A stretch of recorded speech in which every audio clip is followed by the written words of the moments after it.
আজকে চিকেনের যে রেসিপিটা আপনাদের সঙ্গে শেয়ার করব এটা বানানো কিন্তু বেশ সহজ। বাড়িতে আমরা যেভাবে চিকেন কষা বানাই অনেকটা ঠিক সেই রকম, তবে সামান্য কিছু উপকরণের গুণে এই রান্নাটাও বেশ অন্যরকম স্বাদের হয়ে ওঠে। প্রথমে চিকেনের টুকরোগুলো পরিষ্কার করে ধুয়ে তাতে প্রথমে দিয়ে দিলাম পরিমাণ মতো লবণ, তারপরে দিচ্ছি হলুদ গুঁড়ো, পরে দিলাম গোলমরিচের গুঁড়ো, সঙ্গে দিয়ে দিচ্ছি লাল লঙ্কার গুঁড়ো, আর দিচ্ছি আদা রসুন বাটা। প্রথমে দিচ্ছি আদা বাটা, তারপরে দিয়ে দিলাম রসুন বাটা, আর শেষে দিয়ে দিচ্ছি পরিমাণ মতো টক দই।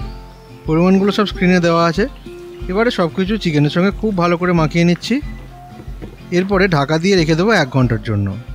কড়াইতে সর্ষের তেল গরম করে আঁচ কমিয়ে এতে দিয়ে দিচ্ছি শুকনো লঙ্কা, সঙ্গে দিয়ে দিচ্ছি তেজপাতা, তারপরে দিয়ে দিচ্ছি গোটা জিরে, আর দিচ্ছি দারচিনি এবং ছোট এলাচ।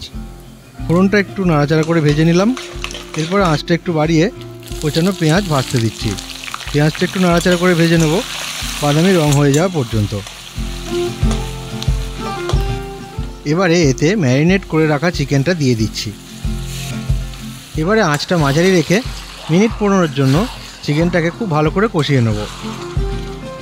এভাবে অন্তত মিনিট 15 কষাতে হবে, তারপরে চিকেন থেকে খুব সুন্দরভাবে জল বেরিয়ে আসবে। এরপরে আমরা চলে যাব রান্নার পরবর্তী পর্যায়ে। এবারে আঁচটা একটু কমিয়ে এতে দিয়ে দিচ্ছি পরিমাণ মতো জিরে গুঁড়ো, তারপরে দিয়ে দিচ্ছি ধনে গুঁড়ো, সঙ্গে দিয়ে দিচ্ছি সামান্য একটু চিনি, তারপরে দিয়ে দিচ্ছি কয়েকটা চেরা কাঁচা লঙ্কা। এবারে সব কিছু খুব ভালো করে নাড়াচাড়া করে কষাতে থাকবো।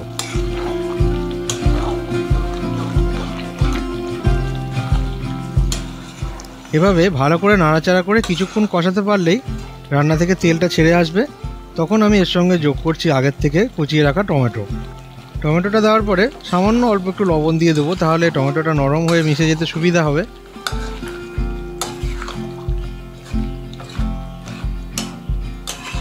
রান্নার স্বাদটা চেখে নিয়ে সামান্য একটু লবণ তাই যোগ করলাম। সব কিছু খুব ভালো করে নাড়াচাড়া দিয়ে একটু ঢাকা দিয়ে রান্না করব। আঁচ কমিয়ে 10 মিনিট রান্না করলাম। এবারে নিচের দিকটা একটু নেড়েচেড়ে দিচ্ছি।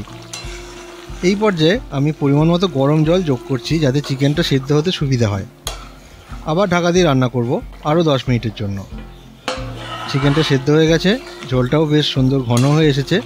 এই পর্যায়ে কুচিয়ে রাখা ধনেপাতা যোগ করছি, আর দিয়ে দিচ্ছি কয়েকটা চেরা কাঁচা লঙ্কা। ঝোলটা ঘন হয়ে গেলেই আঁচটা বন্ধ করে দেবো। এরপরে আঁচটা বন্ধ করে একটু ঢাকা দিয়ে রেখে দেবো। তারপরে এই পরিবেশন করছি। তৈরি হয়ে গেছে দই চিকেন। আর এই ছিল আমাদের একটু অন্যরকম চিকেন কষার রেসিপি। দেখলেন তো দই চিকেন বানিয়ে ফেলা কত সহজ। ভিডিও কেমন লাগলো অবশ্যই কমেন্ট করে জানাবেন। সবাই খুব ভালো থাকবেন। নমস্কার।